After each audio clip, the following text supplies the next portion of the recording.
وبيبتدي فيلمنا سنة 1899، وبيظهر دكتور ألكسندر هارديجان أستاذ في علم الهندسة والميكانيكا في جامعة كولومبيا، وكان بيحب تخصصه جدا لدرجة كان بينسى نفسه وبياخد أكتر من وقته في المحاضرات. وفي مرة اضطر صديقه ديفيد إن يفكره بموعد مع صديقته الساعة 5، وبيجهز ألكسندر بسرعة عشان يروح ويلحق يستعد. وهو في الطريق اتكلم مع ديفيد وسأله عن رأي الجامعة في اختراعاته، فديفيد قال له إن الجامعة رفضتها كلها لأنها غير مفيدة للبشر. وبعدها بيوصلوا لبيت أليكس وبتستقبلهم مديرة المنزل واسمها ووتشد، وبتلبس أليكس أحسن لبس وبيخرج عشان يقابل صديقته إيمي. وقابل إيمي في الحديقة واتكلم معاها عن صحته اللي اتدهورت بسبب الفوضى اللي في حياته، وإن لازم يتجوزها. وبتفرح إيمي وبتقبل بجوازه، وأليكس بيطلع لها خاتم فيه حجر نادر وبتفرح إيمي بيه جدا.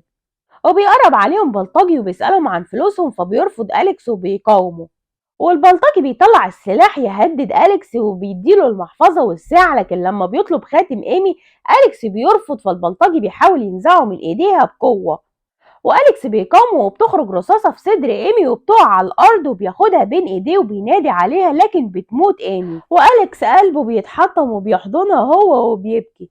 وبيمر بعدها 4 سنين وبيظهر أليكس وهو بيكتب معادلة على السبورة وبيحاول يشغل نفسه بالشغل. هو برضه مش قادر ينسى إيمي خالص. وصديقه ديفيد والست واتشد قلقانين عليه جدا، وبيزوروا ديفيد ولاحظ ان في ستارة مخبية حاجة. حب ديفيد ان يعرف ايه هي اللي ورا الستارة، لكن أليكس رفض بشدة وقاله ده اختراع جديد. وبعدها بيمر اسبوع واخيرا هيكشف أليكس عن اختراعه، بس بيظهر وهو لابس احسن لبس وبيهتم بشكله لأول مرة من يوم وفاة ايمي. وبعدها بيروح يفتح الستاير وبتظهر آلة ضخمة ليها عجل كتير. هو بيكون في كرسي وأليكس بيقعد عليه وبيبص في صورة إيمي في السلسلة، وبيسحب إيد الآلة ببطء وبيسحب دراع تاني، وعارب الساعة بتدور عكس الاتجاه، وده معناه إن الآلة مهمتها هتسافر عبر الزمن. وأليكس ضيع عمره في صناعة الآلة عشان يرجع لليوم اللي ماتت فيه إيمي من 4 سنين وينقذها. هو بيرجع أليكس للزمن لنفس اليوم ويروح في نفس المكان في الحديقة، وبيلاقي إيمي مستنياه وبتيجي ناحيته، وأليكس مذهول لما شاف إيمي وبياخدها بسرعة في العربية.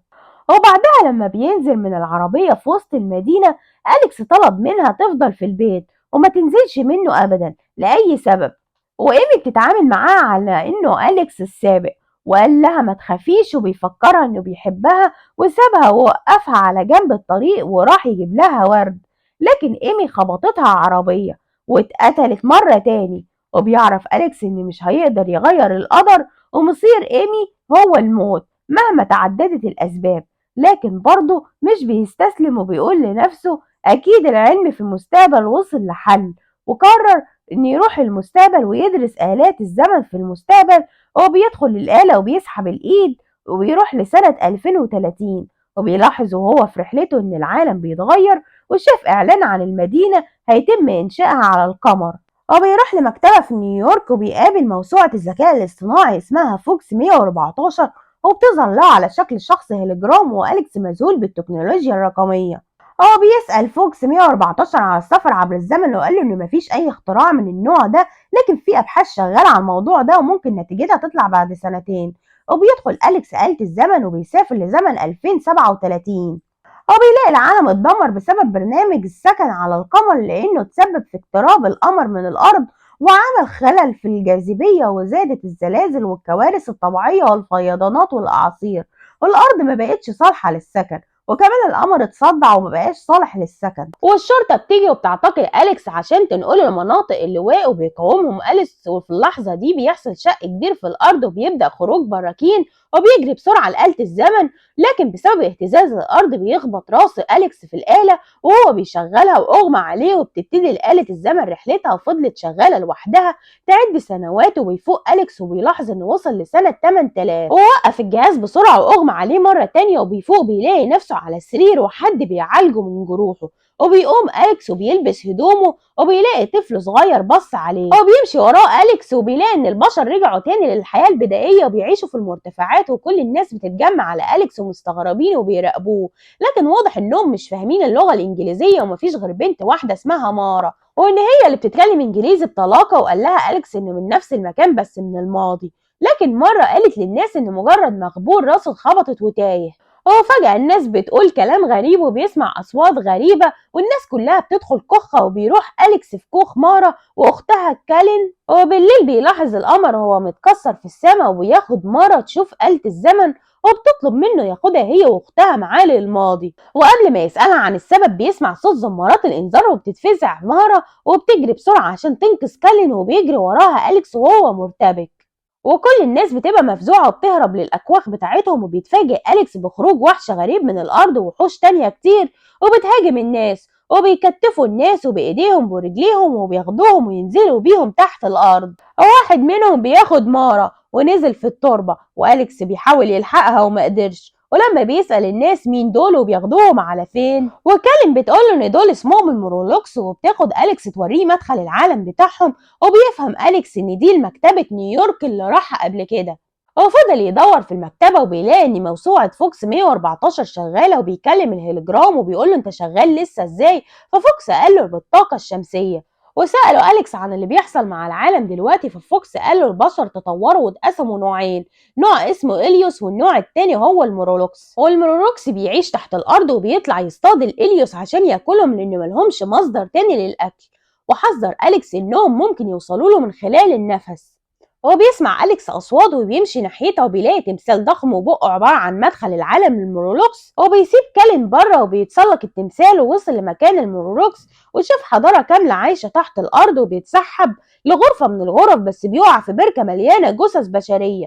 وشافوا واحد من المرولوكس وأخدوا لغرفة القائد بتاعهم، والقائد أول ما شافه على طول قال له إن لما القمر انفصل حصل تغيرات في الأرض وغرق ناس كتير تحت الأرض. ومعرفوش يخرجوا، ومع مر السنين اتطوروا للمونوروكس بقوا أكيل اللحم. اللي نجا وفضل على سطح الأرض فضل على شكله البشري وبقى اسمهم إليوس. وبعد سنين كتير حاولوا المونوروكس إنهم يعيشوا على سطح الأرض مرة تاني، لكن منهم ما قدروش عشان ده بقى موطنهم على مر السنين، وبيضطروا للصعود على السطح من وقت للتاني عشان يصطادوا إليوس. والقائد قال لأليكس إن عنده القدرة على التحكم في عقول كل البشر، كمان ممكن يتحكم في توازن العالم. وقال لأليكس إن قرأ أفكاره وعرف إني مسافر عبر الزمن. وقال له كمان اللي جابك رغبتك في إنقاذ إيمي وداخل دلوقتي هنا عشان تنقذ مارا، وخلى أليكس يهلوس وبيخليه يشوف إيمي لسه عايشة ومعاها طفلين.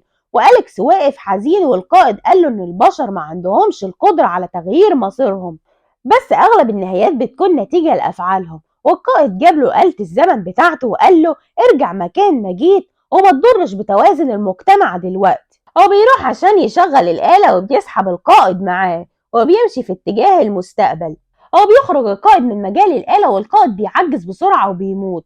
وأليكس بيوقف آلة الزمن مرة تانية في المستقبل، وبيلاقي سكان الأرض كلهم ميراكولوس ومفيش وجود للإليوس خالص. وبيرجع أليكس بالزمن عشان ينقذ مارا وبيخرجها من القفص بسرعة، والميراكلز بيغضبوا منه. لكن أليكس بيضغط على زر في آلة الزمن بيخرج منها ضوء هائل لفترة بسيطة وبيوشوش على الميراكلز. وبيهرب أليكس ومارا، وبعدها بتنفجر آلة الزمن وبتقضي على كل العالم الميراكلز تحت الأرض. وبيكون أليكس ومارا خرجوا في الوقت المناسب. وبعدها بيقرر البقاء مع الإليوس والارتباط بمارا بعد فترة. وبيظهر فوكس 114 وهو بيعلم الأطفال الإليوس تاريخ البشر في الماضي. هو بيحضر أليكس ومارا وكان في المكان اللي بيعلم فيه، وقال لهم إن ده كان المعمل بتاعي. وعلى جنب التاني من الشاشة بيشوف ديفيد والسيدة ووتشد وهما بيتكلموا عن الاختفاء أليكس، وبيقول لها أكيد أليكس دلوقتي سعيد في المكان اللي هيروحه، وعرض عليها تكون مدبرة المنزل عنده. وبيخلص فيلمنا، وما تنسوش تعملوا لايك وشير وسبسكرايب وتفعلوا الجرس. ومع كل يوم فيلم جديد وحكاية جديدة. كانت معاكم تاليا محمد، واللي كتبت الفيلم النهاردة معانا ولاء كمال.